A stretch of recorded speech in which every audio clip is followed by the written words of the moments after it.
Assalamualaikum warahmatullahi wabarakatuh. Pada hari ini kita akan membahas tentang pajak dan subsidi. Nah, tujuan pembelajaran kita pada hari ini yang pertama tentang pajak yaitu mahasiswa mampu menjelaskan pengertian pajak. Yang kedua, mahasiswa mampu menentukan perubahan persamaan fungsi penawaran setelah pajak. Yang ketiga, mahasiswa mampu menghitung penerimaan pemerintah dari pajak. 4. Mahasiswa mampu menghitung beban pajak yang ditanggung konsumen dan produsen. Kelima, mahasiswa mampu menggambar kurva keseimbangan pasar sebelum dan sesudah pajak. Untuk subsidi, tujuan pembelajarannya adalah 1. Mahasiswa mampu menjelaskan pengertian subsidi, menentukan perubahan subsidi yang ditanggung pemerintah, dan menghitung subsidi yang diterima konsumen. 2. Mahasiswa mampu menentukan persamaan fungsi penawaran setelah subsidi. Ketiga, mahasiswa mampu menghitung penerimaan pemerintah dari pajak. 4. Mahasiswa mampu menghitung beban, menghitung subsidi yang diterima produsen. 5. Mahasiswa mampu menggambar kurva keseimbangan pasar sebelum dan sesudah subsidi. Yang pertama kita lihat dulu ya. Yang pertama kita lihat pajak, yaitu pengertiannya pajak merupakan pungutan yang ditarik oleh pemerintah terhadap produsen. Jadi, pajak per unit itu dilambangkan oleh huruf T. Nah, apabila pemerintah menarik pajak sebesar T per unit, maka perusahaan akan mengalihkan beban pajak tersebut pada konsumen dengan cara menaikkan harganya. Jadi, kalau misalkan ada pajak yang diambil oleh perusahaan, maka perusahaan akan menaikkan harga dari suatu barang tersebut. Nah, dalam hal ini akan mempengaruhi fungsi penawaran produk di pasar. Pengaruh pajak akan menggeser kurva penawaran, sedangkan kurva fungsi permintaan itu akan tetap. Nah, ini merupakan persamaan fungsi penawaran setelah pajak ya. Jadi PST sama dengan min A ditambah B ditambah T. Sedangkan untuk QST itu sama dengan min A ditambah B dikali P dikurang T. Dengan PST itu adalah harga penawaran setelah pajak, QST itu jumlah produk yang ditawarkan, dan T adalah pajak. Nah, untuk jumlah penerimaan pajak oleh pemerintah itu rumusnya T besar sama dengan T kecil dikali QET. Di mana T besar itu adalah pajak yang diterima pemerintah, T kecil itu adalah besaran pajak per unit. Nah, untuk penerimaan pajak pemerintah,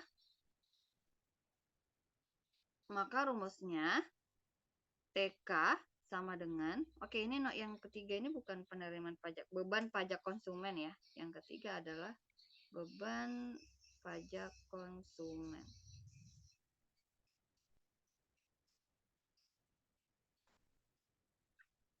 Beban pajak konsumen itu rumusnya adalah TK sama dengan PET dikurang PE dikali QET. Dengan TK merupakan pajak konsumen, PET harga keseimbangan setelah pajak, dan PE itu adalah harga keseimbangan sebelum pajak. Nah, ini merupakan beban pajak produsen, rumusnya TP dikurang T dikurang TK, di mana TK adalah pajak produsen, TP itu pajak produsen, TK pajak konsumen, dan T itu adalah pajak yang diterima oleh pemerintah. Jadi kita bisa lihat simbolnya. Kalau P berarti pajak produsen, kalau K berarti pajak konsumen. Nah, untuk kurva keseimbangan pasar sebelum dan setelah pajak itu bisa kita langsung gambarkan saja di bidang kartesius. Nanti di situ dalam satu bidang kartesius pasti akan kelihatan ya sebuah pergeseran kurva yang mana kurva sebelum dan setelah pajak. Nah, bagaimana langkah-langkah menggambarnya itu sama saja seperti menggambar kurva sebelum-sebelumnya, yaitu dengan mencari titik potong pada sumbu P dan titik potong pada sumbu Q, begitu ya. Jadi masing-masing persamaan kurva permintaan, persamaan kurva penawaran sebelum pajak, persamaan kurva penawaran setelah pajak, itu masing-masing kita cari titik potongnya pada sumbu P dan sumbu Q. Kita lihat contoh soalnya. Bila fungsi permintaan untuk suatu barang ditunjukkan oleh persamaan QD sama dengan 21 dikurang 2P dan penawarannya adalah QS sama dengan 3P dikurang 4. Bila pemerintah mengenakan pajak sebesar Rp2, berapakah besar jumlah dan harga keseimbangan sebelum dan sesudah pajak? Sebelum ada pajak. Yang B itu setelah ada pajak. Yang C berapakah penerimaan pajak pemerintah, beban pajak konsumen, dan beban pajak produsen. Yang D itu kita diminta menggambarkan kurvanya. Oke, kita lihat satu-satu dulu ya. Yang pertama itu yang ditanya jumlah dan harga keseimbangan sebelum ada pajak. Jadi syarat suatu syarat keseimbangan pasar itu adalah QD itu harus sama dengan QS. Dimana QD itu adalah 21 dikurang 2P, QS itu adalah 3P dikurang 4. Nah, ini tinggal kita kumpulkan di salah satunya dengan suku yang sama di satu ruas. Maka ini 25 sama dengan 5P, maka P sama dengan 25 dibagi 5, itu hasilnya 5. Nah, untuk mencari nilai Q-nya itu kita substitusikan ke salah satu persamaan saja ya. Substitusi P sama dengan 5 ke QD. Kita substitusi ke QD saja ya. Sehingga QD sama dengan 21 dikurang 2 dikali 5. Hasilnya 21 kurang 10 sama dengan 11. Oke, ini nilainya 11. Sehingga titik keseimbangannya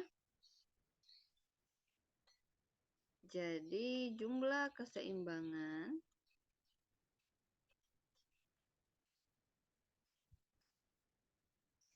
adalah 11 dengan harganya.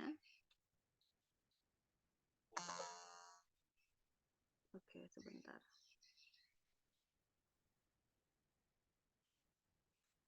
Dengan harga itu adalah 5 ya. Nah, ini. Kita lanjut ke pertanyaan yang B. Jumlah dan harga keseimbangan setelah ada pajak. Nah, tadi setelah ada pajak maka permintaannya tetap ya, kalau permintaan itu tetap. QD sama dengan 21 dikurang 2P. Sedangkan untuk fungsi penawarannya itu berbeda. Nah, ini tetap penawaran QS sama dengan 3P dikurang 4. Nah, karena tadi itu pajak itu sebesar Rp2, maka QST setelah ada pajak itu menjadi 3 dikali P kurang 2 dikurang 4. Jadi P ini berubah menjadi P dikurang 2 karena pajaknya itu sebesar Rp2. Berarti QST sama dengan 3P, 3-nya kita kali ke dalam, dikurang 3 dikali 2 itu 6. Sehingga QST itu sama dengan 3P dikurang 10. Oke. Nah, syarat keseimbangan pasar itu adalah QD itu sama dengan QS atau PD sama dengan PS. Oke, sehingga syarat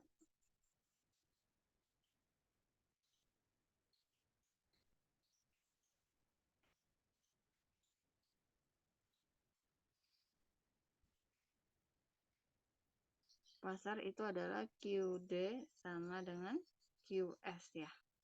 Nah, QD kita itu 21 dikurang 2P sama dengan QS itu kita pakai karena setelah pajak berarti QSP ya. 3P dikurang 10. Nah, ini kumpulkan di satu ruas sejenis dengan suku yang sejenis, maka ini jadi 21, 31. Ini 5P, sehingga P sama dengan 6,2. Nah, untuk mendapatkan nilai Q-nya kita substitusikan P ke salah satu persamaan.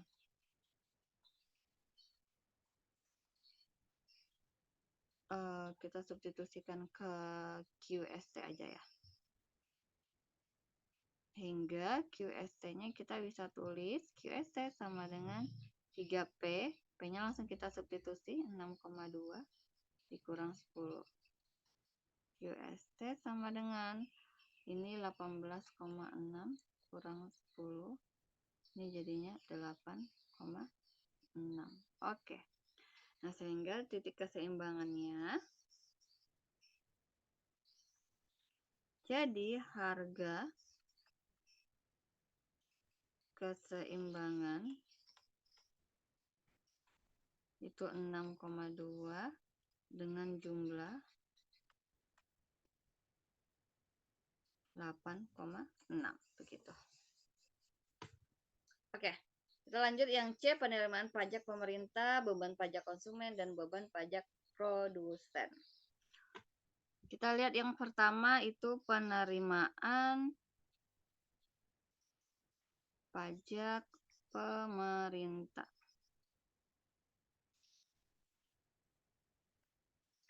Penerimaan pajak pemerintah tadi rumusnya T besar sama dengan T kecil dikali QET. Kita substitusikan. T kecil itu tadi adalah pajaknya sebesar Rp2 ya. Terus QET tadi adalah 8,6. Hingga 2 dikali 8,6 itu adalah 17,2. Nah, yang kedua yang ditanya adalah pajak konsumen, beban pajak konsumen. Rumusnya TK sama dengan PET dikurang PE dikali QET. Nah, PET tadi itu adalah 6,2 setelah pajak ya, sebelum pajak itu 5 dikali 8,6. Ini hasilnya 1,2 dikali 8,6 hingga hasilnya 10,32. Nah, selanjutnya beban pajak oleh produsen. Beban pajak produsen. Tadi rumusnya TP sama dengan T dikurang TK. T-nya itu adalah 17,2 dikurang TK-nya itu 10,32. Hingga hasilnya 6,88. Jadi ini kalau sudah dapat nilai sebelumnya poin A dan B-nya, pasti untuk poin C-nya itu langsung tinggal kita substitusi saja. Begitu.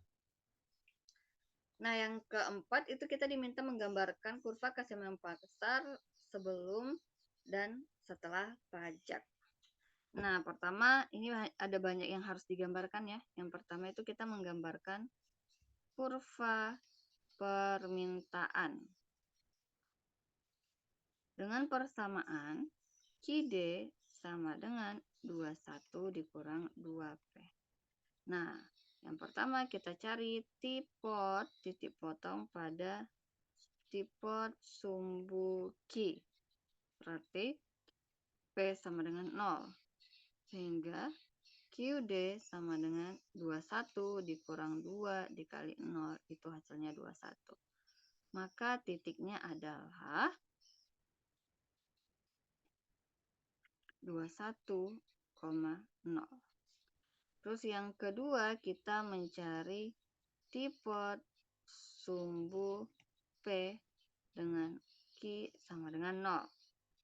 Nah, untuk tipot sumbu P Q sama dengan 0 kita substitusikan 0 sama dengan 21 dikurang 2P atau 2P sama dengan 21. P sama dengan 21 dibagi 2 itu hasilnya 10,5. Hingga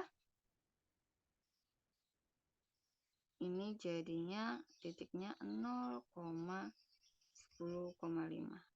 Ini kita kasih tanda titik komanya biar berbeda komanya. Oke, ini udah 2 titik. Sebenarnya langsung kita gambarkan, tetapi kita cari titik potong masing-masing kurva dulu. Yang kedua itu untuk kurva penawaran. kurva penawaran tadi kita punya persamaannya itu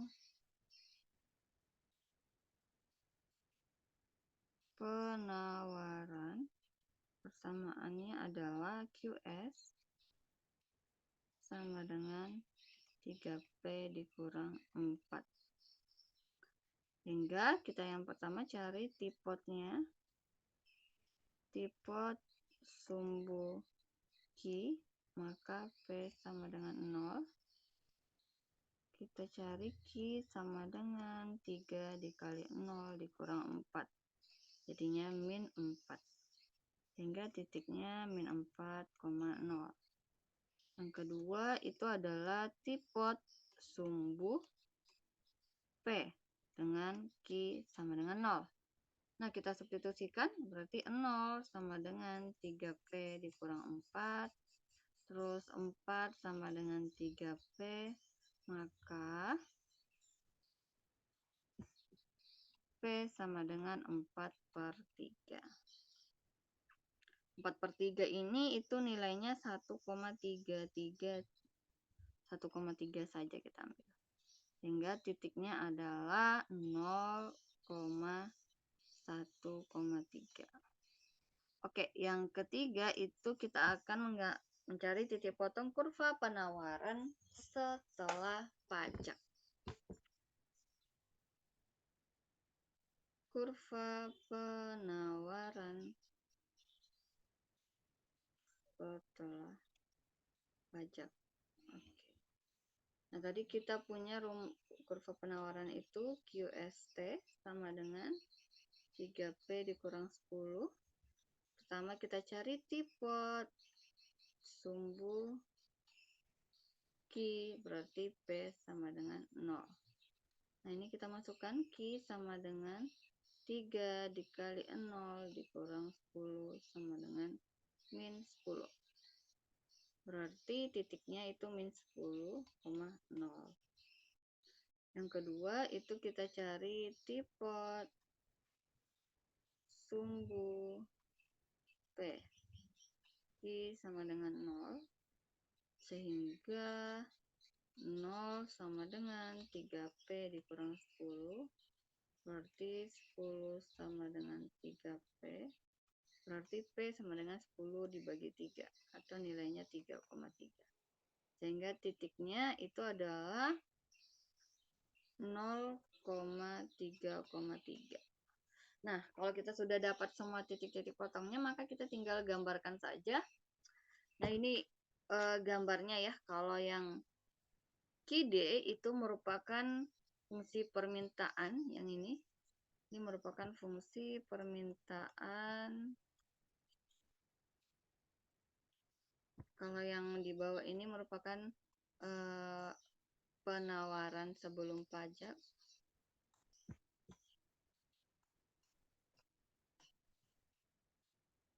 Kalau yang ini adalah penawaran setelah pajak.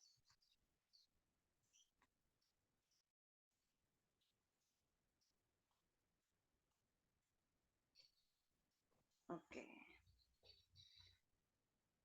Oke, kita lanjut ke subsidi. Nah, subsidi merupakan bantuan keuangan yang diberikan oleh pemerintah terhadap produsen. Jadi subsidi per unit diberi lambang S. Apabila pemerintah memberikan subsidi sebesar S per unit, maka beban perusahaan akan berkurang sehingga harga penawaran suatu produk akan turun gitu. Nah, ini merupakan fungsi penawaran setelah pajak ya. Bukan pajak tapi subsidi. Ini merupakan fungsi permintaan dan penawaran setelah subsidi. PST sama dengan min A ditambah B kurang S, sedangkan penawarannya QST sama dengan min A ditambah B dikali P ditambah S. Oke, ini rumus beban subsidi pemerintah. S sama dengan S kecil dikali QES. Terus untuk subsidi yang diterima konsumen, SK sama dengan PE dikurang PES dikali QES. Dan untuk subsidi yang diterima produsen, SP sama dengan S dikurang SK ya. Jadi S itu beban subsidi pemerintah dikurang beban subsidi konsumen. Ini merupakan gambar kurva keseimbangan pasar sebelum dan setelah subsidi. Dan untuk menggambarkan kurvanya itu sama juga dengan sebelumnya, yaitu dengan mencari titik potong pada sumbu P dan sumbu Q masing-masing kurva. Oke, kita lihat contohnya.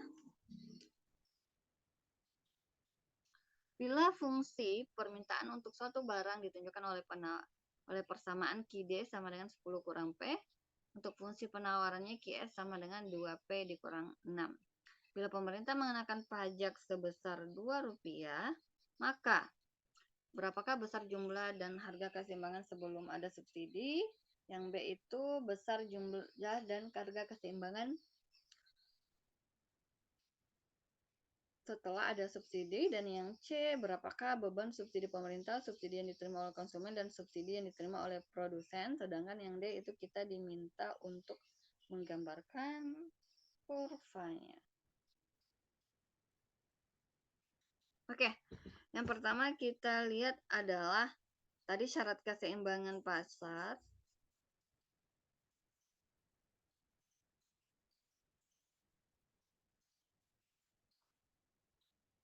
Syarat keseimbangan pasar adalah QD sama dengan QS, di mana QD itu 10 dikurang P sama dengan 2P dikurang 6. Nah, ini kumpulkan di satu ruas yang suku sejenis.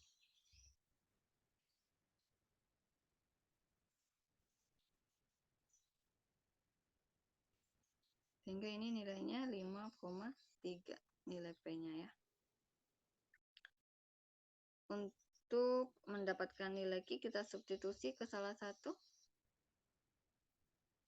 Substitusi P sama dengan 5,3 ke QD saja. QD. Maka Q sama dengan 10 dikurang P atau 10 dikurang 5,3, sehingga hasilnya 4,7. Nah, sehingga harga keseimbangannya itu sebesar 5,3 dan jumlah keseimbangannya sebesar 4,7 gitu ya.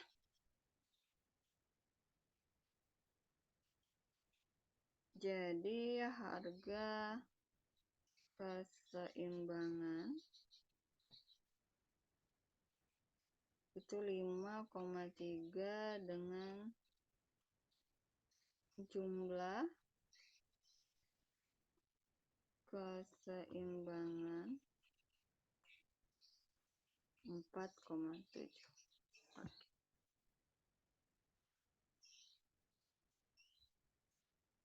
Oke, kita lanjut yang B, jumlah dan harga keseimbangan setelah ada subsidi.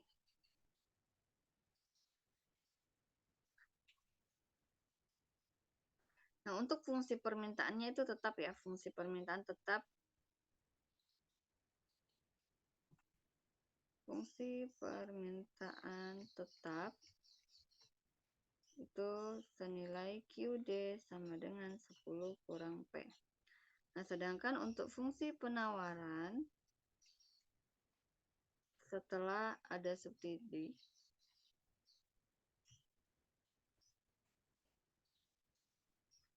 menjadi, kan tadi fungsi penawaran itu QS sama dengan 2P dikurang 6. Karena subsidinya itu sebesar Rp2, maka P-nya berubah menjadi P ditambah 2. Ya. Nah, tadi kalau pajak itu dikurang dengan berapa besar pajaknya. Kalau subsidi itu ditambah dengan berapa besar subsidinya. Nah, ini merupakan fungsi penawaran setelah ada subsidi.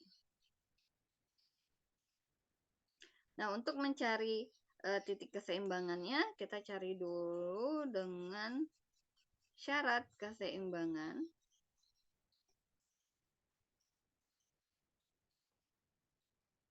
Itu adalah QD sama dengan QS. Dengan QD itu 10 dikurang P, QS-nya itu keseimbangan setelah ini ya. Setelah ada subsidi jadi 2P dikurang 2. Sehingga 10 ditambah 2 sama dengan 2P ditambah P. Menjadi 12 sama dengan 3P. Maka 12 dibagi 3 itu hasilnya adalah 4. Nah, untuk mencari Q-nya itu kita substitusikan. Substitusi P sama dengan 4 ke substitusi P sama dengan 4 ke QD saja. Ke QD. Sehingga Q sama dengan 10 dikurang 4. Maka nilai Q-nya adalah 6. Jadi harga keseimbangan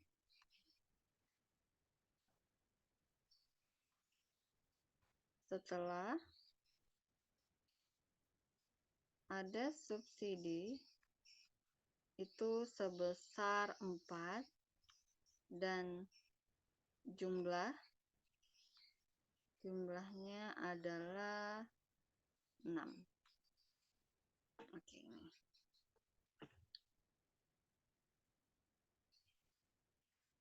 Oke, kita lanjut ke penerimaan besar berapakah beban subsidi pemerintah, subsidi yang diterima konsumen, dan subsidi yang diterima produsen.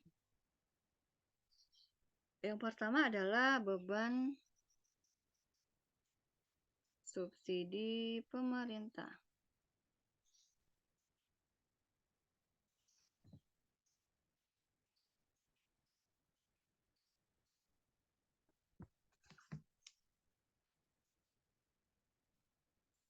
Oke, rumusnya adalah S sama dengan T dikali, bukan T tapi S kecil ya, S dikali QES.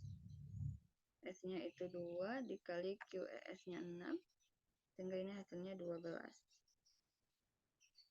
Yang kedua itu adalah beban atau subsidi yang diterima konsumen.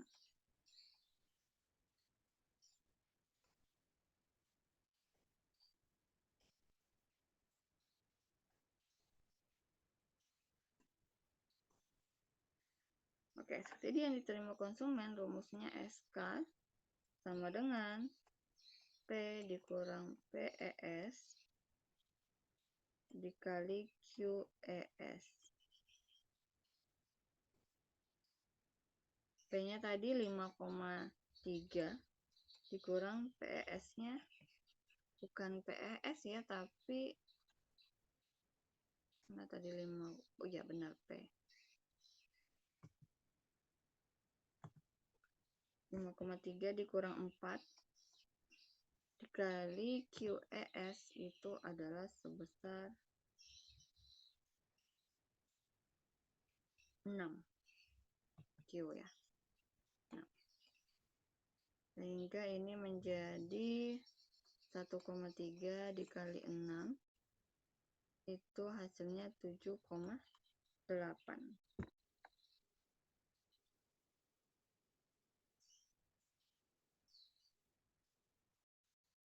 Oke, sebenarnya ini kan yang bikin tidak tepat jawabannya karena pembulatan ya, PE tadi itu kan 5/3 atau mana tadi 16/3 aja kita buat ya. 16/3 dikurang 4 dikali 6. Ini kalau kita kurangkan, samakan penyebutnya 3, jadi 12. 16 kurang 12 itu adalah 4/3 dikali 6. Maka jawabannya 4 kali 6, 24 dibagi 3 itu 8. Nah, jadi sebaiknya memang biarkan dia berbentuk pecahan.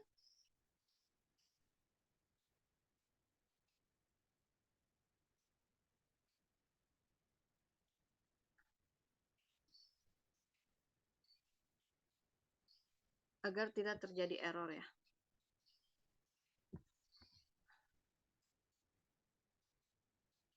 Oke, kita lanjut ke yang ketiga, apa? Subsidi yang diterima produsen.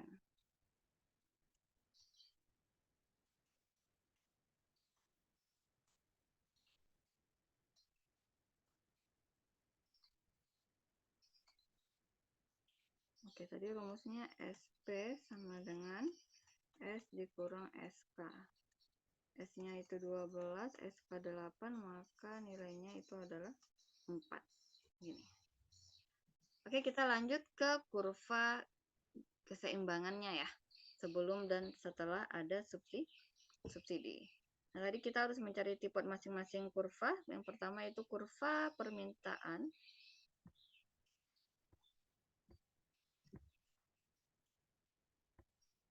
QD sama dengan 10 dikurang P.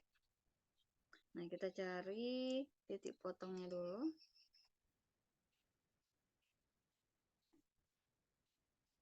Tipe sumbu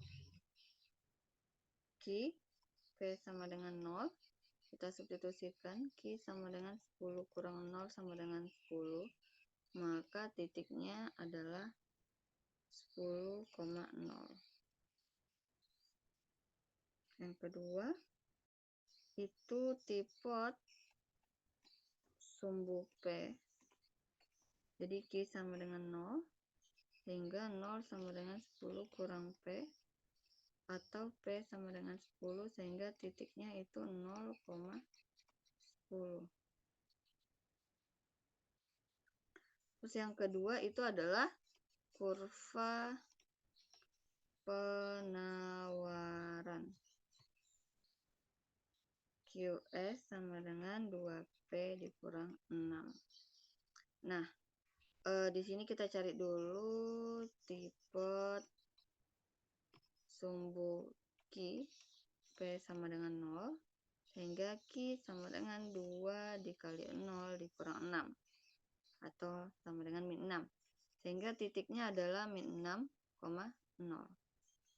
Yang kedua itu tipe sumbu P, Q sama dengan 0, jadinya 0 sama dengan 2P dikurang 6, atau P sama dengan 3. Sehingga titiknya 0,3. Yang ketiga kita cari tipe untuk kurva penawaran setelah subsidi. Oke. Kurva penawaran setelah subsidi rumusnya QES sama dengan 2P dikurang 2. Jadi untuk tipotnya, tipot sumbu Q, P sama dengan 0, maka Q sama dengan 2 kali 0 dikurang 2, sama dengan min 2. Jadi titiknya min 2,0. Selanjutnya untuk tipot sumbu P, Q sama dengan 0, maka 0 sama dengan 2P dikurang 2, atau P sama dengan 1. Jadi titiknya adalah 0,1. Nah, ketika sudah mendapatkan semua titik potongnya, maka kita tinggal mencari gambarnya ya. Oke, kita tinggal menggambarkan. Nah, ini merupakan gambarnya setelah kita gambarkan titik-titiknya tadi. Nah, ini merupakan gambar, ini kurva permintaan.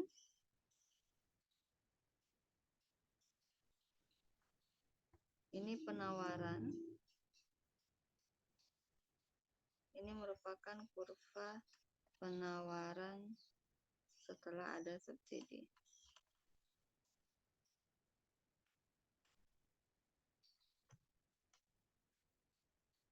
Oke, ini gambarnya ya. Oke, mungkin itu saja ya. Jadi hari ini kita belajar tentang subsidi dan pajak, di mana ada beberapa rumus yang kita pelajari, dan silakan dipelajari lagi contoh-contohnya sehingga lebih memahami apa yang kita pelajari pada hari ini, yaitu tentang pajak dan subsidi. Oke, mungkin itu saja dari saya. Saya akhiri. Wassalamualaikum warahmatullahi wabarakatuh.